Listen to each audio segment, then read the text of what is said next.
ஆக்டிங்க்கு classes வைக்கிறாங்க, அவங்க act பண்றாங்க. ஆனா இப்போ உள்ள வந்து ஆக்டிங் 100 படம் 50 படம் ஆக்ட் பண்ணிட்டா டக்குன்னு வந்து அரசியலுக்குள்ள என்ட்ரிஃபை ஆகுறாங்க.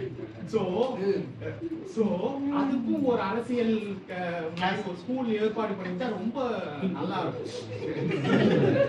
உண்மையிலே நான் பாராட்டுறேன்ல, என்னன்னா அதுக்கு எந்த குவாலிஃபிகேஷன் இல்லைன்னு நீங்க சொல்ல வரீங்க. ஆமா, அந்த மீனிங்ல நான் சொன்னேன். நீங்க சொல்லாம நான் சொல்லிடுறேன். அதுக்கு யார் வேணா வரலான்னு இருக்கு. Democratic country, anybody can come to politics. ரெண்டாவது, நீங்க இப்போ இங்க நடிச்சிட்டு இருக்கிறவங்க வந்து பாலிடிக்ஸ் பண்ண போது பாலிடிக்ஸ்ல போய் நடிக்காதீங்க. அது உண்மையா இருந்தா அது நல்லா இருக்கும். நிறைய பேர் ரெண்டே கன்ஃபியூஸ் பண்ணிக்கிறாங்களா?